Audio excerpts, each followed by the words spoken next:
नमस्कार। आपका अखबार के रविवारी अंक में आपका स्वागत है। मैं हूं प्रदीप सिंह। आज मैं एक आपको जो बात बताने जा रहा हूं वो तथ्यों पर आधारित है और भविष्य की बात कर रहा हूं। मैं 2029 के लोकसभा चुनाव की बात कर रहा हूं। आप कहेंगे अभी 2024 का चुनाव ख़त्म नहीं हुआ, 2029 की बात करने लगे। देखिए, प्रधानमंत्री नरेंद्र मोदी के कामकाज के तरीके को, उनकी रणनीति को अगर समझना है तो आगे तक का सोचकर आप अगर बात करेंगे, उसको ध्यान में रखकर, तब समझ में आएगा। जब 2014 का चुनाव वो जीते थे, जिस दिन नतीजा आया उसके अगले दिन से 2019 के चुनाव की तैयारी शुरू हो गई थी और 2019 का चुनाव जीते तो नतीजे के अगले दिन से 2024 के चुनाव की तैयारी शुरू हो गई। वो कहते भी हैं कि मैं थकता नहीं हूँ, रुकता नहीं हूँ। तो इस बार उन्होंने थोड़ा और जल्दी कर दी, अपनी स्पीड थोड़ी बढ़ा दी। 2024 के चुनाव के नतीजे के प्रति वो इतने आश्वस्त हैं कि उन्होंने 2029 की तैयारी अभी से शुरू कर दी है। आपको जानकर हैरानी हो सकती है। अब आप ये सवाल पूछ सकते हैं कि भाई अभी उन्होंने तैयारी शुरू की, आपको कैसे मालूम हो गया? मैं ऐसी कोई बात नहीं बताने जा रहा हूँ जो अनुमान के आधार पर आधारित हो या फिर मेरी राय हो, निजी राय हो। उसमें मैं केवल तथ्यों की बात करने जा रहा हूँ।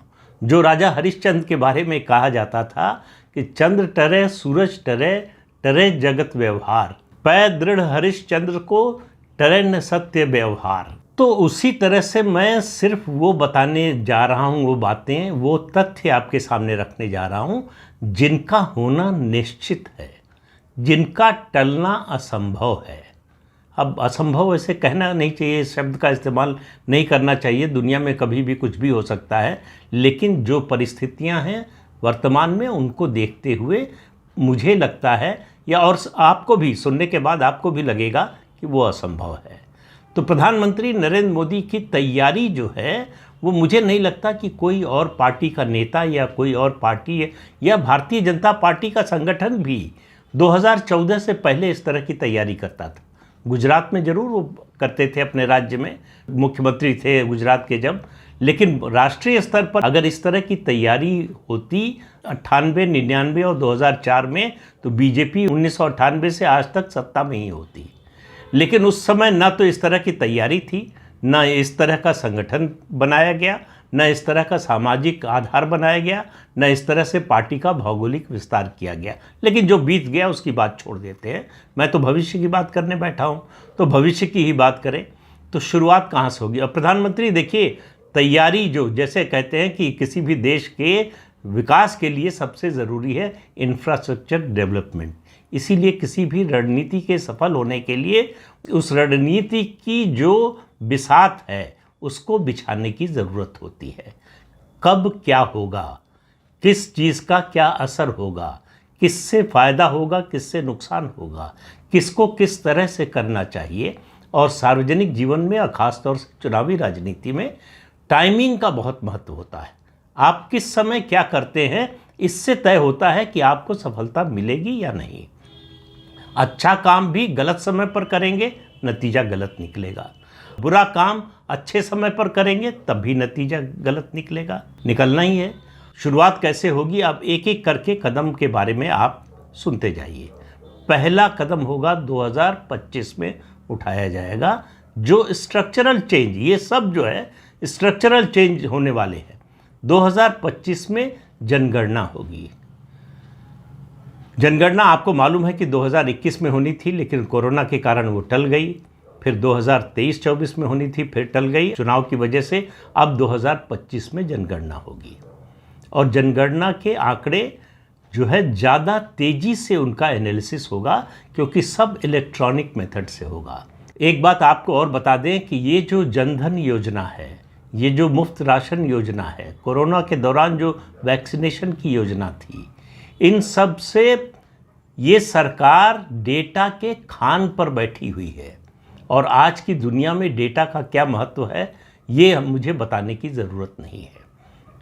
तो सरकार के पास इतना डेटा है जिसके आधार पर वो तमाम तरह की योजनाएं और रणनीतियां बना सकती है। लेकिन आज उसकी भी बात नहीं कर रहा हूं कि क्या रणनीति बनाएगी, क्या योजना होगा। मुझे नहीं मालूम है कि प्रधानमंत्री नरेंद्र मोदी अगले 5 साल में क्या करने वाले हैं। हालांकि उन्होंने तैयारी कर ली है, 100 दिन का जो है रोड मैप तैयार कर लिया है। उनके अधिकारी और मंत्री इस काम पर जो है चुनाव के पहले से लगे हुए हैं। चुनाव के दौरान भी इसकी मीटिंग होती रही और इस पर काम होता रहा, और जैसे ही शपथ लेंगे उसके बाद 100 दिन का एजेंडा लागू करना शुरू कर देंगे। और एक इंटरव्यू में उन्होंने कहा कि असेसमेंट के बाद उन्होंने तय किया कि 100 दिन नहीं, 125 दिन का बनाते हैं। तो उन्होंने 125 दिन का एजेंडा तैयार कर लिया है। लेकिन मैं उस एजेंडे की भी बात नहीं कर रहा हूँ, क्योंकि उस एजेंडे में क्या है मुझे मालूम नहीं है, तो इसलिए केवल अटकलबाजी करने का कोई फ़ायदा नहीं है। तो 2025 में जनगणना होगी, ये तय है, ये टलने वाली नहीं है। अब उस जनगणना के जो आंकड़े आएंगे उनके आधार पर नीतियों का निर्धारण होगा। ये तो हुई एक बात। उस जनगणना के आधार पर एक और बड़ा काम होगा। मैं मानता हूँ 2029 के चुनाव की दृष्टि से अगर आप देखेंगे तो सबसे बड़ा काम होगा। हालांकि कई काम ऐसे हैं जिनको सबसे बड़ा की श्रेणी में रख सकते हैं, लेकिन अभी शुरुआत करते हैं उसी से। जनगणना के बाद जो है डिलिमिटेशन होगा, परिसीमन होगा। लोकसभा और विधानसभा चुनाव क्षेत्रों का परिसीमन होगा, यानी उनकी सीमा का पुनर्निर्धारण होगा। यानी सामाजिक दृष्टि से और भौगोलिक दृष्टि से लोकसभा की सीटों और विधानसभा की सीटों का जो आकार है और उसका जो सामाजिक आधार है, तो जिस समाज के लोग जुड़े हुए हैं उन सब में परिवर्तन आएगा। यानी सीटें जो है नई हो जाएंगी, लेकिन केवल इसी एक से नहीं हो जाएंगी। परिसीमन के बाद जो है ये आप मान कर चलिए कि सबसे बड़ा जो उसका असर पड़ेगा वो है एंटी इनकम्बेंसी पर। सबसे ज़्यादा एंटी इनकम्बेंसी किस चीज़ की होती है चुनाव में? लोकसभा सदस्यों और विधानसभा सदस्यों से नाराज़गी। तो जब कॉन्स्टिट्यूएंसी ही बदल जाएगी तो फिर एंटी इनकम्बेंसी का सवाल भी ख़त्म हो जाएगा। किससे नाराज़गी? क्योंकि नई कॉन्स्टिट्यूएंसी होगी, उसमें नया उम्मीदवार आएगा। जो उम्मीदवार किसी एक कॉन्स्टिट्यूएंसी में था उसकी कॉन्स्टिट्यूएंसी का कितना बड़ा हिस्सा किस दूसरी कॉन्स्टिट्यूएंसी में मिल जाएगा ये पता नहीं है अभी। तो उस समय जो नई कॉन्स्टिट्यूएंसी बनेगी उसके लिए वो नया उम्मीदवार होगा, पहली बार का उम्मीदवार होगा। वो पुराना उम्मीदवार नहीं होगा। उससे जो अपेक्षाएं रही होंगी 5 साल में उसके आधार पर उसका आकलन मतदाता नहीं करेगा। तो एक फ़र्क तो ये पड़ेगा कि कॉन्स्टिट्यूएंसी का, चुनाव क्षेत्र का पुनर्निर्धारण होगा। उसके कारण जो है पार्टी को सहूलियत मिलेगी नए लोगों को आजमाने का। जो ये धारणा बनी हुई है कि ये इनकी पारिवारिक सीट है, ये इनका पारिवारिक गढ़ है, ये तो इनका जो है किला है, ये सब टूट जाएगा। सारे किले टूट जाएंगे, सारे गढ़ जो है वो ढह जाएंगे। तो अब जो गांधी परिवार का गढ़ कहा जाता है अमेठी रायबरेली, उसका भी स्वरूप बदल जाएगा।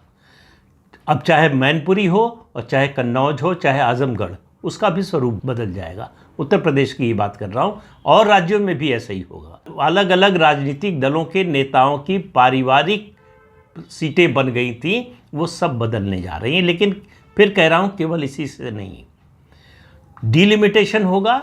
डिलिमिटेशन से ये बदलाव होगा। और आप देखिए जम्मू कश्मीर और असम 2 जगह डिलिमिटेशन हो चुका है। पहले टाल दिया गया था, इसलिए अब हुआ है, और 2025 की जनगणना के बाद फिर से होगा।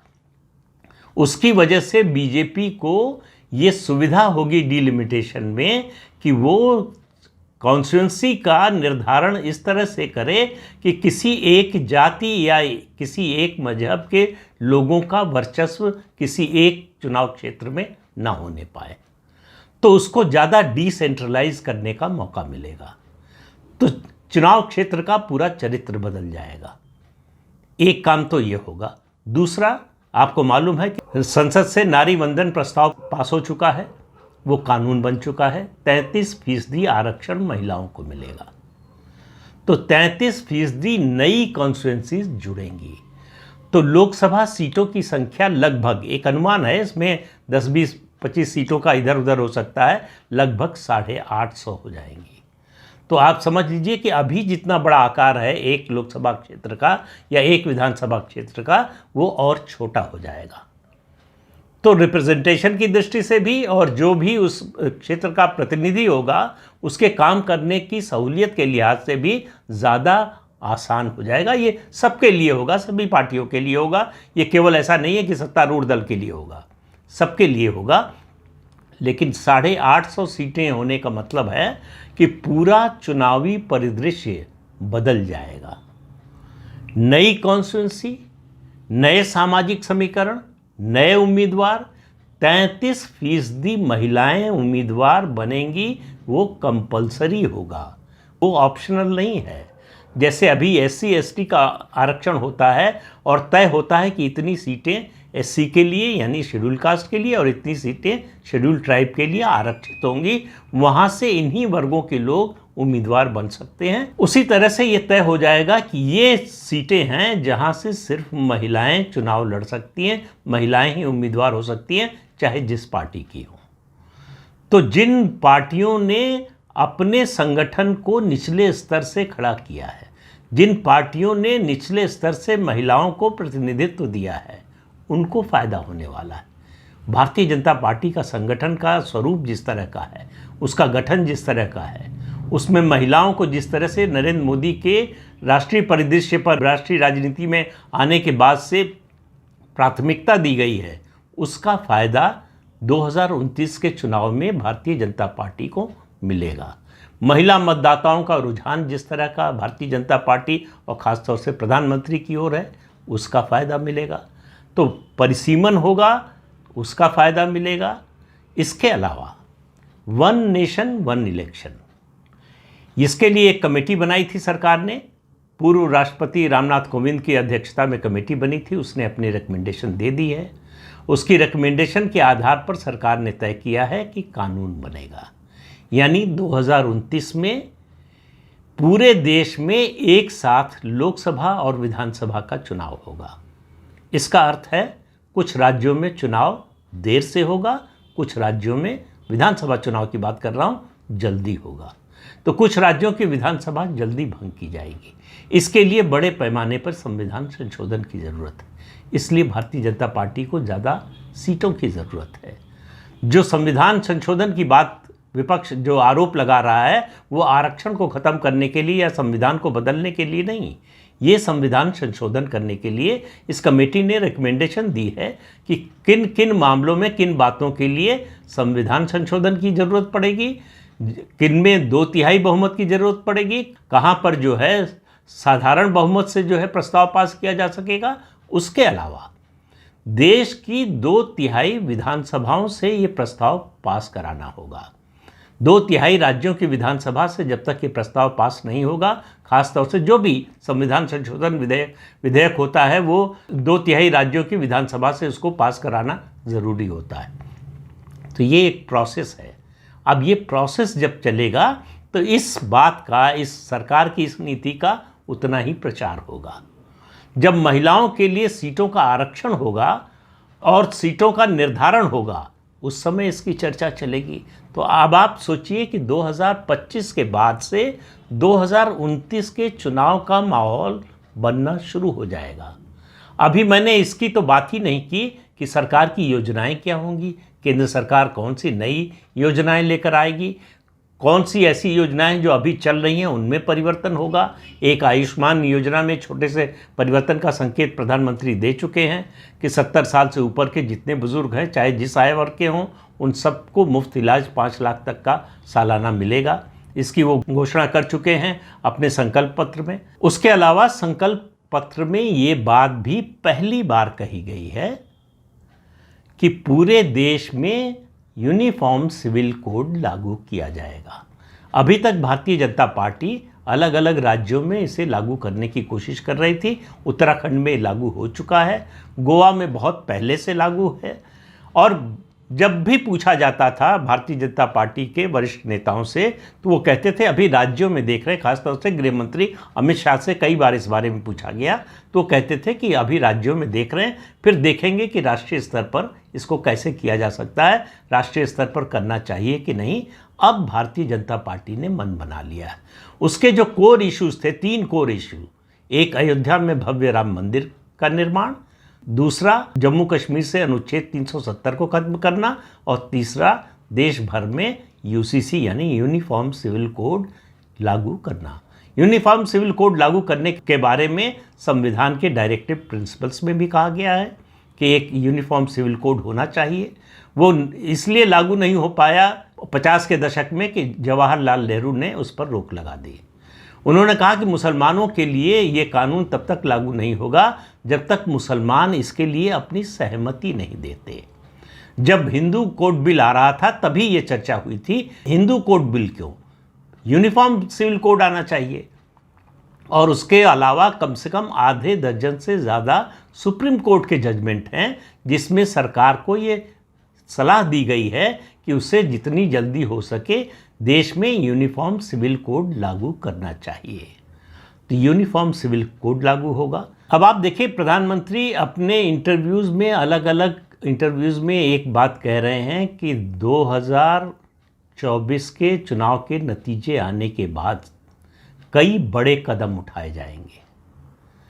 शनिवार को उन्होंने बिहार की एक जनसभा में कहा कि लालू परिवार के बारे में कि जिन लोगों ने नौकरी के बदले ज़मीन ली उनके जेल जाने का समय आ गया है।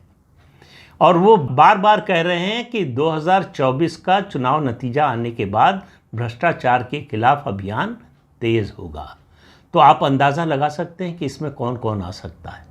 इसमें गांधी परिवार के लोग भी हैं, ज़मानत पर हैं सोनिया गांधी और राहुल गांधी नेशनल हेराल्ड के केस में, और उसमें पीएमएलए का भी केस है। अगर गिरफ्तारी हो गई तो वही हाल होगा जो मनीष सिसोदिया का है, जो अरविंद केजरीवाल का हुआ है, जो हेमंत सोरेन का हुआ है। इस तरह के जितने लोग हैं जो पीएमएलए के केस में बंद हैं, वही हाल इन लोगों का हो सकता है, ये अंदाज़ा लगा रहा हूँ। और ये बड़ी स्वाभाविक परिणति है जो कानूनी प्रक्रिया चल रही है उसकी। उस कानूनी प्रक्रिया को सरकार तेज़ करने जा रही है। ये बात घोषित है, ये कोई मतलब छिपा हुआ एजेंडा नहीं है बीजेपी का। ये बीजेपी का घोषित और प्रधानमंत्री का घोषित एजेंडा है। उनको भ्रष्टाचार के खिलाफ अपनी पार्टी की एक छवि जो है वो स्थापित करनी है। उसको मेरा मानना है कि थोड़ा डेंट लगा है, जिस तरह से कांग्रेस या दूसरी पार्टियों से ऐसे लोग आए हैं जिन पर भ्रष्टाचार के आरोप हैं। तो विपक्ष को कहने का मौका मिला, और सही मौका मिला ये कहने का कि भारतीय जनता पार्टी के पास वॉशिंग मशीन है, जो भी दागदार जाता है वहाँ वो वॉशिंग मशीन में धुलकर साफ़ सुथरा हो जाता है। तो प्रधानमंत्री के सामने चुनौती है इस दाग को धोने की, इस आरोप को निराधार साबित करने की। तो भ्रष्टाचार के खिलाफ जो अभियान चलेगा उससे सबसे ज़्यादा अगर किसी को फ़ायदा होने वाला है तो वो गरीब आदमी को। मैंने एक वीडियो में आपको बताया था कि पिछले 10 साल में केवल डीबीटी के कारण, डायरेक्ट बेनिफिट ट्रांसफ़र, जिसके जरिए जो भी लाभार्थी है उसके अकाउंट में सीधे पैसा जाता है, उसके जरिए केंद्र सरकार 34 लाख करोड़ रुपए भेज चुकी है।